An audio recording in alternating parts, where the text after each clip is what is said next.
Ben, are you all set? What? Okay, cool. Hi, everybody. Thanks for coming. I'm going to put this here. Thank you all so much for being here. There's so many people that I know. I almost feel like I don't need to say my name, but I will. I'm Tennessee Watson. I'm a reporter with Wyoming Public Radio. And before I moved to Wyoming, I spent 2 years making a project called Silent Evidence. And it's a 5-part radio series about the process of disclosing sexual abuse. And there's a bunch of young folks in the room, and I'm so happy to see you here. I have to tell you that the audio that you're going to hear is about a pretty intense thing that happened to me when I was a little bit younger than you guys. So yeah, it's great to see you here because I'm trying to end this problem, so I think you can help me. Yeah, so that story is about a process, and that word is really important because even after I disclosed, that process didn't end for me. But my life definitely turned a corner when I became a public survivor. And when I heard the theme for this year's Shepherd Symposium, Courageous Conversations, Breaking Silences, Transforming Hate, Resisting Violence, I was like, oh yeah, I totally have some stuff to say about this. Because I have a really complicated relationship with this idea of breaking silences. In fact, I have a problem with it as a slogan for what I hope is a movement to end sexual violence. So before I play you part 1 of this 5-part series, I want to tell you more about why this idea of breaking silence is so hard for me.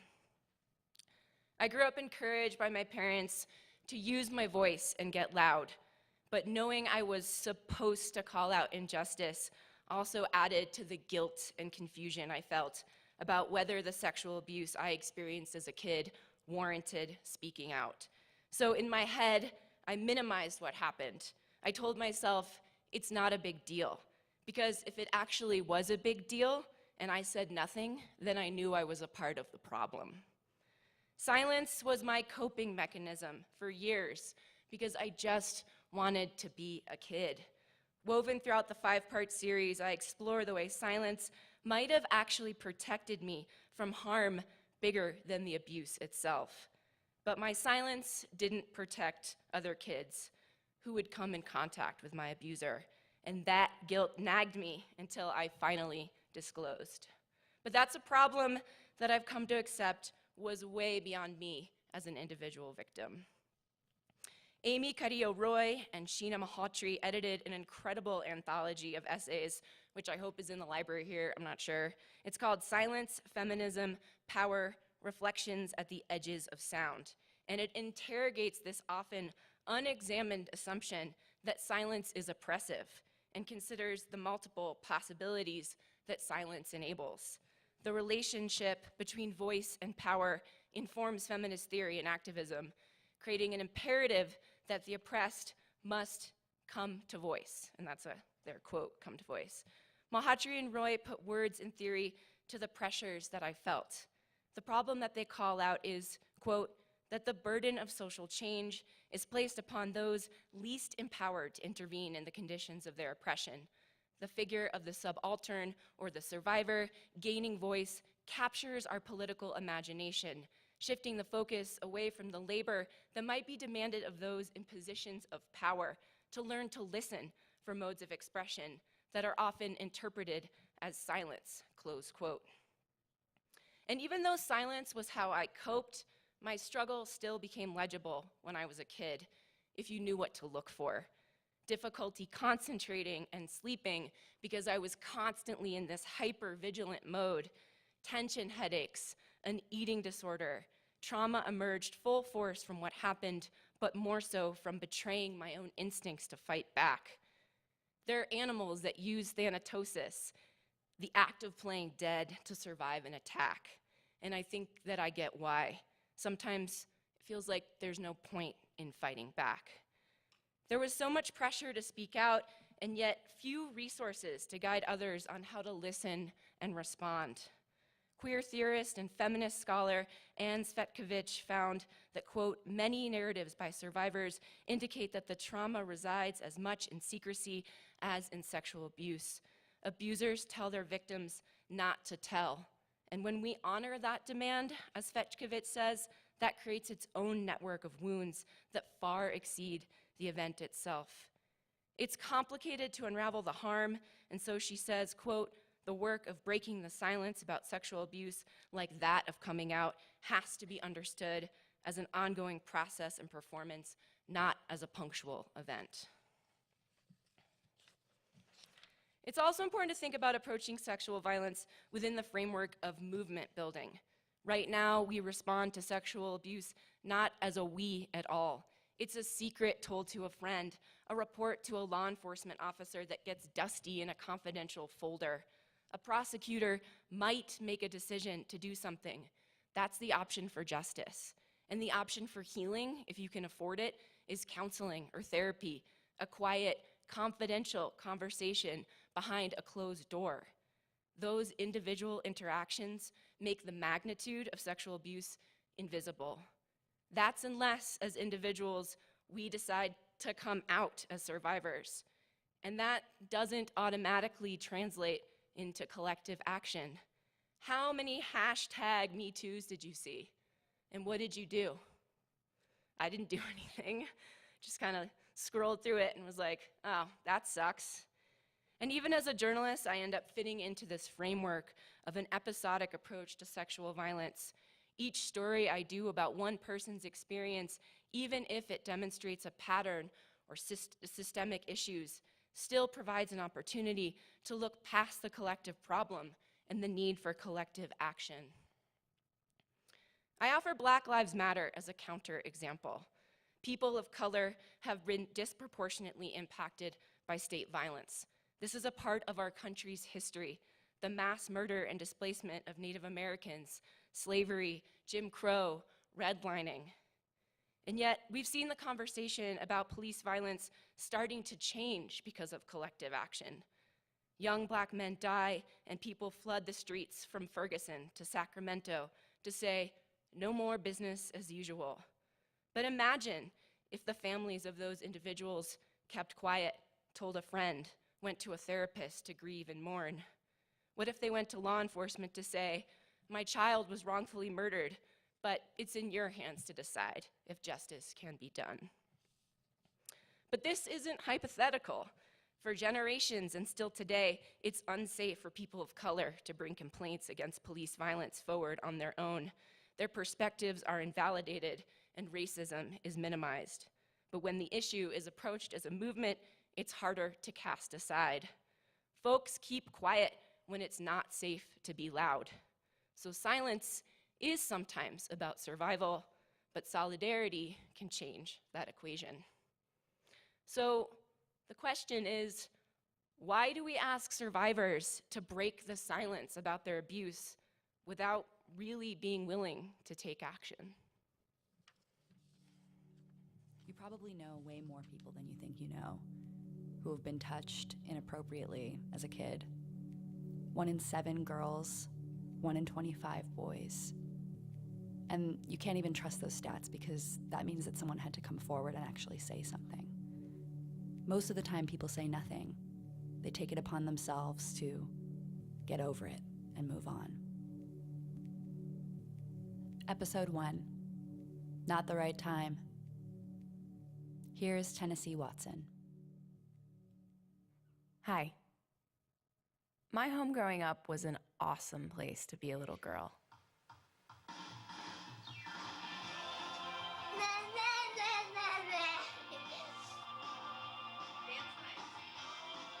In the Woodhull Watson home, we had Votes for Women coffee mugs, a giant poster of Georgia O'Keeffe on a motorcycle. My parents were journalists who named their only child after a 19th century anarchist, Tennessee Jane Watson. That's me. Do you think that we should go out and see your mom? Bill got a video camera for his 40th birthday. And he is now filming me at my absolute worst. Bill Watson and Nancy Woodhull always told me that if you see something unjust and you say nothing, the message that you're sending in being quiet is that you're okay with it. When I was 7, something happened that in my gut I knew was wrong, but I was quiet about it. I stayed quiet about it for decades. I wasn't sure if I should say something. It never felt like it was the right time. But now I know it never feels like the right time. So here I am. It's hard to know where to start. Shannon, meteor showers, jumping jacks, second base. But I gotta start somewhere. So I'll take us where I'm never hesitant to start things. And that's on the dance floor. It's 2006. I'm 25 years old. I've got a faux hawk and giant gold hoop earrings. I'm at an after party for a conference on queer, transgender, and feminist issues. And the DJ puts on Let the Music Play by Shannon. We all have those songs that yank us out of the present moment into our past. I'm hearing this song for the first time as an adult. I go so far inside myself that my limbs feel far away. My eyes are slow to focus as I look around for Rebecca. She's my close friend and on-again, off-again crush. It's on the tip of my tongue. My mind leaves the dance floor.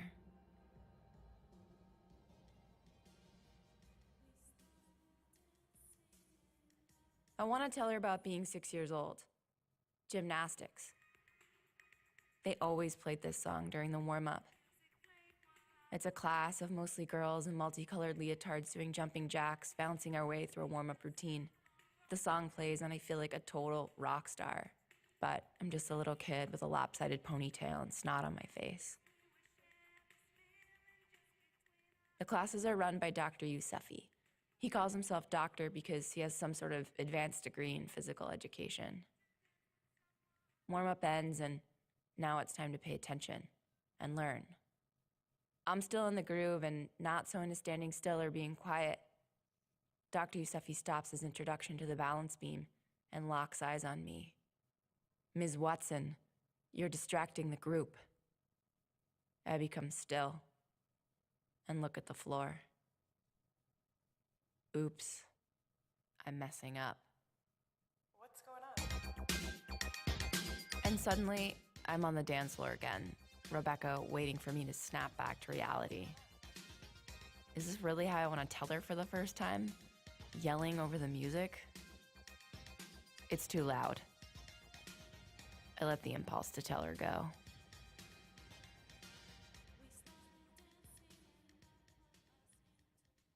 Dr. Yousefi suggests I take private lessons. He says I need to improve my discipline. My dad and I take the long drive to his new gym in Manassas, Virginia. While I take my private lessons, Dr. Yousefi lets my dad use the gym free of charge. They'd become friends. Huh? Pull. Huh? Back for the straddle. This is a recording of one of my lessons. Okay, do cartwheel now, Tenny. Go. That's Dr. Yousefi telling me to do a cartwheel. Do it again. Make it faster.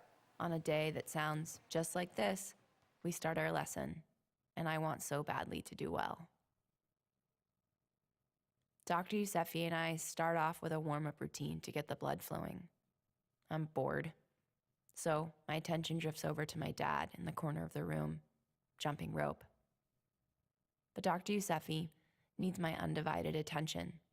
He turns a folding mat on its side to create a room divider so that I can stay focused. It reminds me of a giant blue accordion. I can't see my dad anymore. We're all by ourselves now. We begin the straddle stretch. My legs are wide open. His are too. And we're stretching back and forth, back and forth, back and forth. He leans forward, close to me, and stops. He says, "Your leotard is too big." He hooks the crotch of my leotard with his fingers. He's rubbing the back of his fingers up against the bare skin of this mysterious zone in between my legs. What he's doing makes me feel sort of like I have to pee.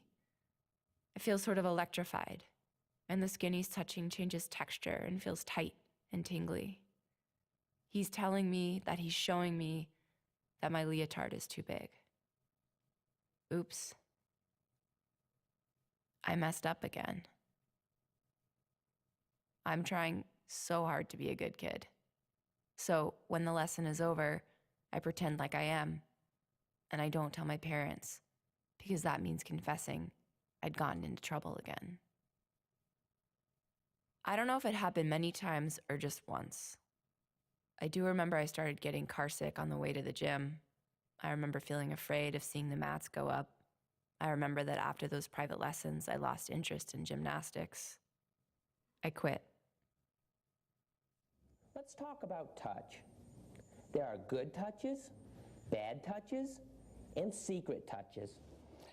It's second grade. We're having a good touch, bad touch presentation. Our desks are in a big circle to create a community vibe. I'm in my navy blue sailboat shirt, straight brown hair, bangs. It's hard to stand up to bigger kids or grown-ups, but remember, it's okay to say no. I raise my hand. I think something like that happened to me, I say, all eyes on me. And in the front of the entire class, I do my 8-year-old best to put my secret into words. And because I wasn't sure what to call where his hands had gone, I say something about hands up shorts. Is that the kind of bad touching they're talking about? My face felt hot. I felt dumb for bringing it up, and that was it. No follow-up and no phone call home. And so I accepted this as the answer. I didn't need to talk about it again because it wasn't a big deal. It wasn't a bad touch. Phew. It's the 80s. My life as a kid moved at a pretty exciting and distracting pace. In 4th grade, we moved to Alabama, and then in 5th grade, we moved to Rochester, New York, and I was an upper middle class kid with plenty to do. Gymnastics is replaced by horseback riding and swimming and sailing and soccer and ice skating and skiing. And the list goes on and on.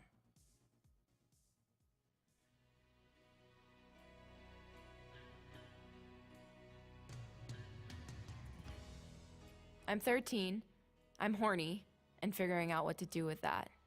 I hide my chunky body under baggy tees, baggy shorts. I dress like a Beastie Boy, except I wear black eyeliner and silver lipstick. Guess that's a Beastie Girl, I don't know. I'm getting a ride home from Johnny in his grandma's old pickup truck. We're rubbing up against each other.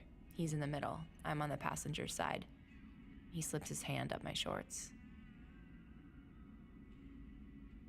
It feels good. I'm flattered. But I also feel trapped. I go on autopilot. It's almost like I'm looking back at myself from outside the car. I'm in my driveway. I do my best to act like everything is normal. I'm officially a teenager now. Fingering is something people do for fun. It's exciting and sexy. When I ditched to my friend on the phone, she asked me if it was my first time. I don't know what to say. Yes, sort of. There was this one time, but that was different.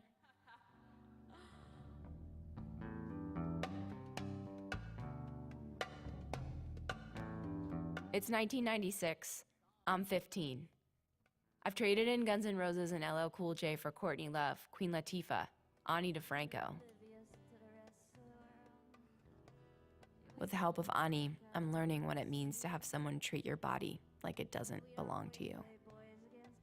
I watch it happen again and again and again and again. I don't stop it. One afternoon, I'm riding my bike with my friends, and a dude in a car is following us.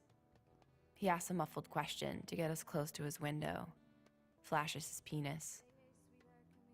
And what hurts is that I do nothing. I could have screamed, "Fuck you, you dirty dick motherfucker." I could have said, "Hey Johnny, can we start with a kiss?" I could have leaned back and pushed over the mats.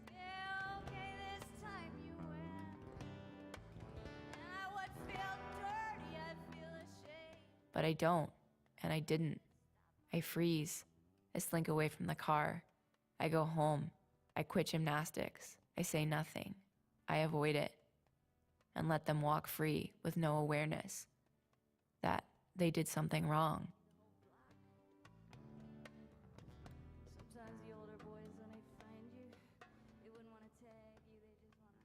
The person I decide could help me figure this out is my mom, the feminist, the journalist. She'd get to the bottom of this. But she works a lot and is on the road constantly.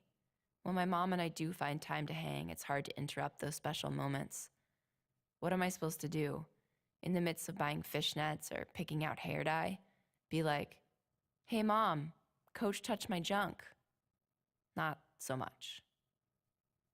I didn't have to make a decision about whether to tell her or not because when I was 15, she was diagnosed with cancer.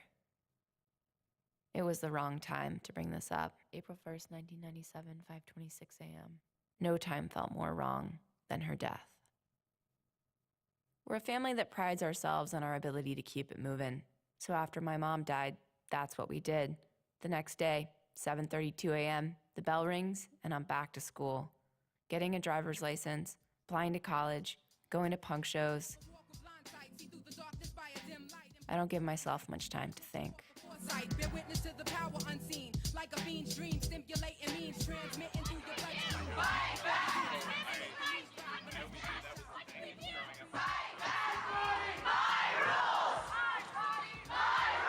I'm 19. It's the spring semester of my first year at Colby College. Feminism makes me feel like I'm allowed to say what Youssefi did was a violation, an abuse of power. It's a sunny day. I'm sitting in my dorm room at my desk. My roommate leaves for class. I pick up the phone. I tell my dad, I call him Bill, that something had happened with Dr. Youssefi behind the mats. I'm ready for him to evaluate whether it really was a big deal. But he doesn't ask for details.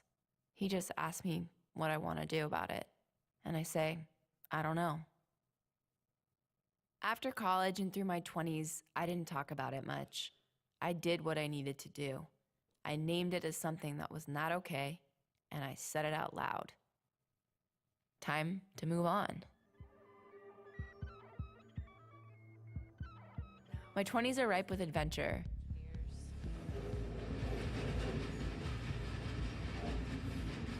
Oh, we're picking up speed now.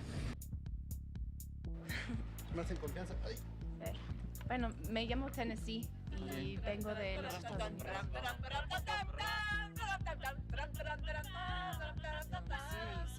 And it is 10:05, and you're listening to Renegade Radio with DJ Tennessee on WMHB Waterville. Riding freight trains, biking across the country, hitting dance floor after dance floor, and finally, moving back to Washington, D.C., just a couple miles from where I lived as a kid.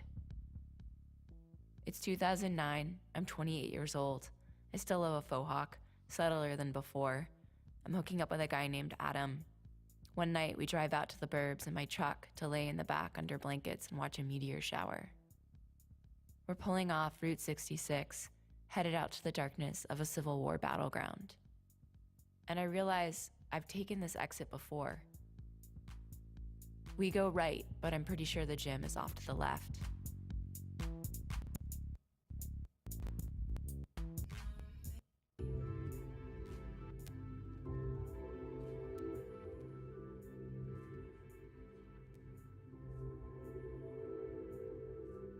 There are thousands of shooting stars out there in the darkness.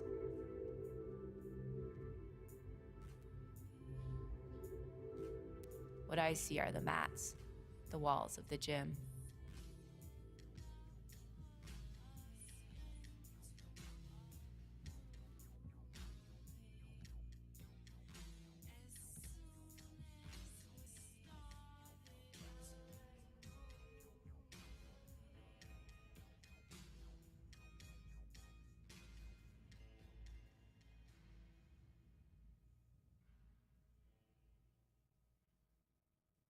Over the next year, I keep thinking about the gym off the highway and how I want to go back. It's obvious I'm not going to let this go. Maybe if I face it, I'll feel better. Go through Frederick, Maryland, Gettysburg. I'm 29. I'm with my dad. He thinks he's here to help me move to New York City. I've got another plan. We just had a couple beers and some oysters. We're sitting on a park bench in DC. Every time you've come to visit me, I've thought about asking you to do this. Part of me would really just rather avoid this topic for the rest of my life, but I can't avoid it. You know, Okay. it always comes up again and again. But I would really like to get in the car and drive to gymnastics class. I don't know why. I don't know, you know, going back there, what it's gonna do. But That's cool. it's something. Should we take my car or should we take your truck? Okay. Well, where are we going? GMS Gymnastics Yeah, at 2 o'clock in the morning. yeah. Maybe if I face it, it'll make me feel better. If I go to the gym, I might be able to finally process the memory, let it go. Gabe Court. New Market Court. It's in here somewhere. It's right here. Really? Right there. GMS Institute.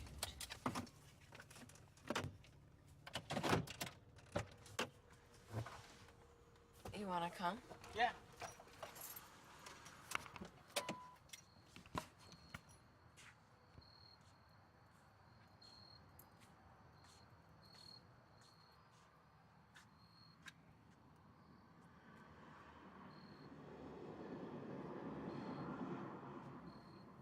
Yep. They used to go in and you change over there somewhere. Drink some water out of the water fountain.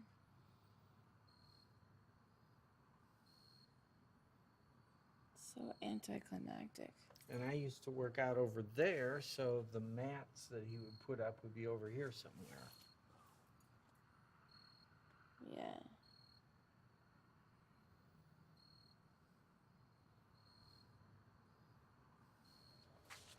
How's it feel to be standing in front of GMS Gymnastics?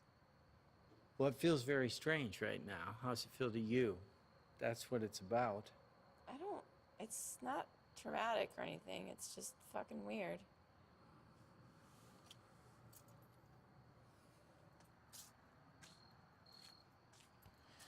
Oh, man. All right, let's go home. I'm tired. Let's go. Oh, it keeps going. Oh, great. From too uncertain to speak to laughing with my dad in this parking lot.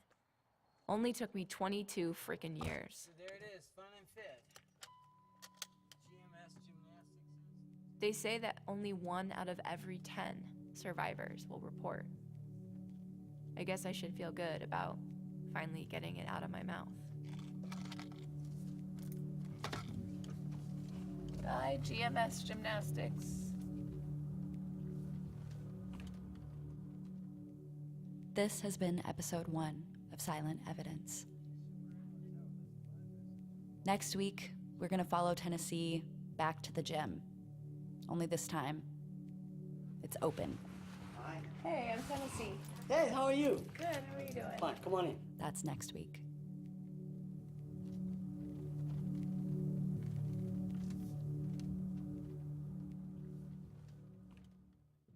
Dun, dun, dun, dun. So that's just the beginning. If you want to find out what happens on my journey to face the man who abused me and my journey to seek justice, then I invite you to listen to the entire series. I can tell you that there were other women who came forward. They did so much younger than me, and their experiences made me almost glad that I waited so long, because as an adult, it was a lot easier to face the possibility of not being believed. So enough said. I'll let you listen if you want to. But the question that I want the brain trust in the room to address is, how do we create the conditions for listening? So what I've done is broken what you've just heard into scenes, which are written on large pieces of paper around the room at the tables. And after I explain, then you can take a moment to walk around. But what I want you to do is I want you to find the scene that's like sticking with you the most. And once you settle on a scene with the other folks that are gathered, I want you to brainstorm how this scene could have turned out differently. What were the options for action that you'd give me? Kind of like child sexual abuse intervention superpowers. What resources would be there? Who would you send to organize with me? You can use your imagination, dream big. You can draw from examples that you know of movement building already. You can draw from fictional examples. I'll give you 2 examples. The Monument Quilt is this project that's traveling around the country. These women are trying to create enough of a quilt, kind of similar to the AIDS quilt, to write down the National Mall between the Capitol all the way to the end, "You are not alone." Then there's a great film called Born in Flames, made by Lizzie Bornstein, and women in New York City in this fictional film organize, and they ride bikes with whistles, and when anyone's being catcalled or harassed, they circle the guy and intimidate him by blowing whistles. So these are like kind of some of the stuff that I'm thinking about. So there's the flashback on the dance floor, stretching with my coach, good touch, bad touch in 2nd grade, Johnny's grandma's car, Ani DeFranco and feminist hip hop, helping me realize that what I've experienced is common. Then there's like a protest scene, which represents me speaking out at a Take Back the Night march. That was actually the first time that I ever said anything, but nothing happened. It was just like I barfed out the words and then we all went home. Then there's me calling my dad, and he's like taking a very survivor-centered approach, and he's like, "We'll do what you want." Nothing happens. Then there's the flashback with the meteor shower with Adam. He's obviously not a safe person. I didn't tell him. And then eventually I go back to the gym with my dad. So I'm gonna give you guys a little bit of time to like revisit that scene, imagine how action could have happened, how movement building could have happened in those various stages of my life. And the table over there, there's an orange marker, that's like scene 1 that kind of wraps around, and then the story ends over there. So I'm gonna give you guys some time to do that, and then there'll be a share out at the end so that we can all walk away with some new tools and ideas. Sound good? Great. Oh, and I should tell you, I'll just give you some parameters. Little Tennessee, she doesn't want a therapist. And she also doesn't really care if Youssefi goes behind bars. All she really wants is for stuff to change and for this never to happen to another kid again. Go.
to talk into this thing?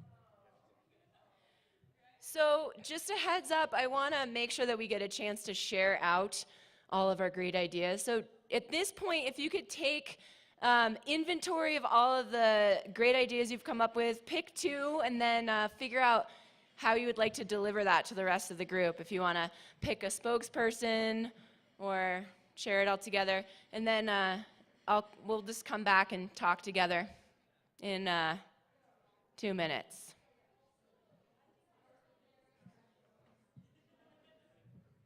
Hi, TK.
So if you feel like you've reached a conclusion, if you want to start to trickle back to the seats, and then when everybody's back, then we'll know that we can start sharing.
What's your name, microphone runner, rounder?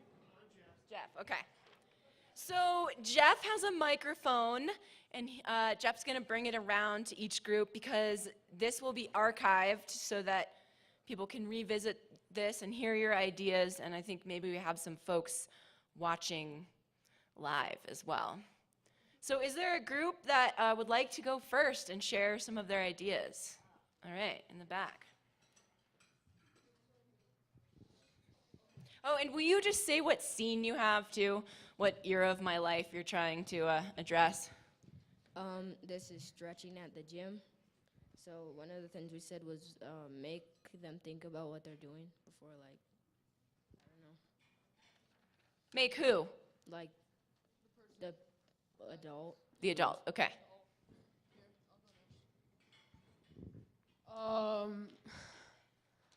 One of the things that I said, and the others said, is that's not cool. Say that's not cool. Before, what she's gonna say. Saying stop, like don't do that or no.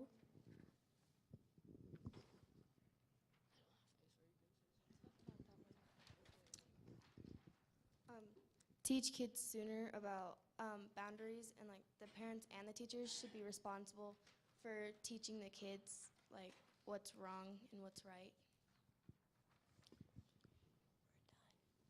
Great.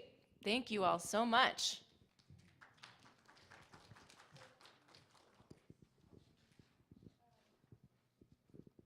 So we have this scene with the teacher, and it says, second grade good touch, bad touch presentation. I also just really quickly wanted to say that every single person in Wyoming is a mandatory reporter, so if you even suspect child abuse or neglect, you legally must report it to Department of Family Services. So just wanted to throw that out there.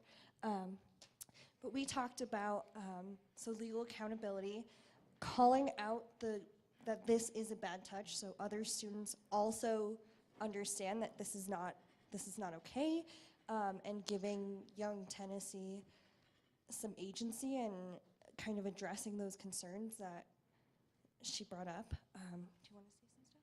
No? Oh, okay. Follow up, so like we talked about, reporting to law enforcement, DFS, calling home. Usually, I think at this point, teachers have to report to supervisors as well.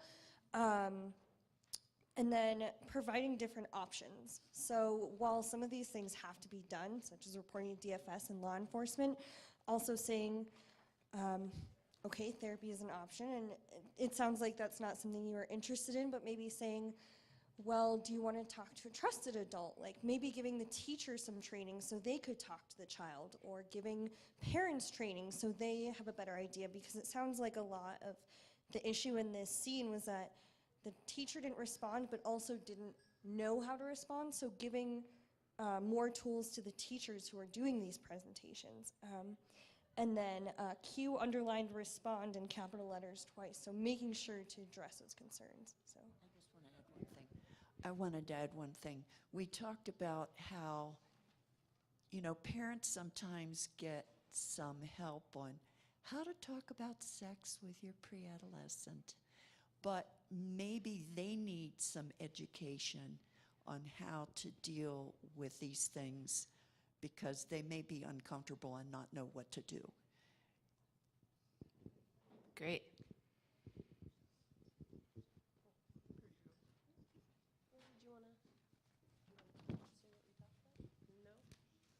Hey. Everybody wants to talk. We talked about the feminist music where she was dancing, and then too loud to be able to actually bring it up with her friend. Okay? So, oh no, it's okay. So we found how like some people are embarrassed, and then there's guilt, and they're told to stay quiet. And did they like remember correctly, or should they forget it, like it was their fault? And then there's guilt both ways. Then to like help you find a quiet space to tell and who to tell, like what kind of power do they have? We talked about that too. Like your father was trying to help you, but like he didn't have as much power to do anything. And then we also talked about how 1 in 7 boys confess to abuse, and girls, and then that's what I said. And then confess to abuse, and then 1 in 25 boys confess.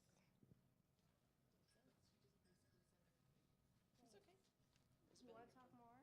You've said everything. No, it's more. I don't know what's going to happen. What could have happened? Both ways. She already read that. What about like the? She didn't say. I was like focusing on what she was reading. Just read the book. Add into it. Okay, so she could have found can't speak anyway. Find a quiet place to tell someone, or she could have found someone to tell. She could have like gone outside to tell them, like what had happened, or she could have like found like someone there to like tell who I can't speak English, to tell them what had happened. Cool. So it sounds like, that I could have felt more empowered to be like, you know what, friend, I know we're dancing, this is fun, but like this is important, let's do this. But I didn't really think that it was. So what I hear from you guys is that it was a big deal, and I should have pulled my friend aside, right? Okay, cool. We have 3 minutes left on my watch. Are folks okay with going a little bit over so we can hear from everybody? Okay, and I'm sorry that the folks that go now, you might have to keep your remarks brief so that we can scoot out of here. So we also talked about the flashback on the dance floor and talking about how that environment naturally isn't made for conversation, but how also there is this idea that the onus is on the survivor to speak.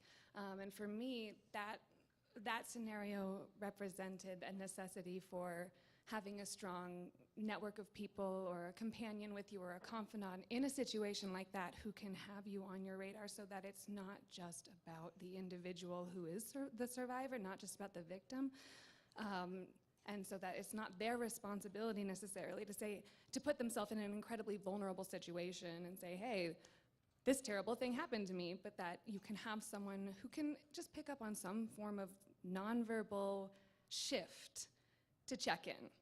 I don't know if you guys want to sort of go forth on other things we talked about. We spoke a little bit too about just like structurally how spaces can change a little bit. We jokingly said we could interrupt every song like 3/4 of the way through and just have a check-in, but not necessarily like that, but just because dance floors can be isolating spaces, just if the spaces themselves can like sort of foster check-ins in some way or another, so that if somebody is feeling unsafe or needs to process something, that there's like just a break in the action basically to foster that. But that's maybe asking a lot from a place like the Buckhorn, but maybe we can ask.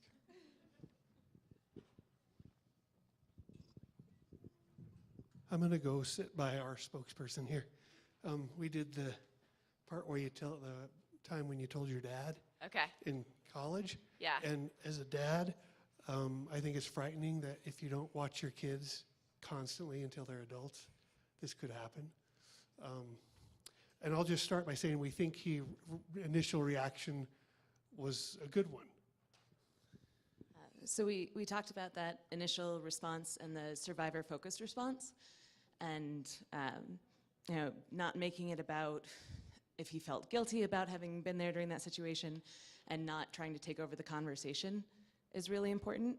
But there are maybe a couple ways to follow up on that and to be a more active survivor-focused response of researching what support resources are available, and kind of separately pursuing activism and advocacy in this arena, not disclosing the connection or the reason why, just demonstrating that as a person, as a father, hearing about this very, very traumatic thing, actually changes you as a person and causes you to act and to take up the mantle. So that, and then as part of that research, look into different options that might be available to younger Tennessee, and not present them as, we have to do this or we have to do this. Here's a list of a million things we can or should do, but have them have that information available, and then ask, do you want me to be a person that is here to listen and as a sounding board? Do you want me to be a person that provides some options? What do you need from me in this interaction? And I want to do whatever I can for you. Great. Yeah, I think that's really awesome. That suggestion of, my dad made an assumption based on his own sensibilities as a feminist that I should take the lead, but he never asked me, how he could be helpful just as somebody to listen to or as an advocate. I will say, though, that he did this training called Darkness to Light, and he also learned how to facilitate circles for restorative justice. So Bill, he got his stuff together eventually. Yeah, this, our group covered the last two scenes, the meteor shower and Bill in Tennessee going to the gym. And to echo some of the stuff about, you know, Bill kind of moving in a different direction, we talked about how those two men, how if those two men had been different, or if their relationship to you had been different, what those scenes could have played out as. If Adam was a safe person to talk to, what if Bill said, "I'm sorry, T," and let you, you know, took the precedent to go to a place where some more processing could happen. Or here, just what if all men were as safe to talk to as your best girlfriends? And then on the back end of that, we talked about how that asking those questions of the men, those two men in this story, could maybe be a way that they could talk about feelings and their own feelings towards this issue. Great. Did I cover everything? Go. Oh yeah, sorry. That was that was that was at the top of the page. Redefining masculinity, and I think that's, at least in our discussion, was partly about that openness that we're seeing lacking sometimes in those scenarios. Great. Did everybody get to share? Any random thoughts? Okay, we're over time. Oh, there's one more thought. Oh, I shared an audio documentary that I made about child sexual abuse, which if you guys want to hear the rest of it, or if you want to know how to contact me, or if you want a toolkit to host your own discussion, you can go to silentevidenceproject.com. Feel free to reach out to me. I'm happy to talk about this more. And thank you so much for coming and for your great ideas.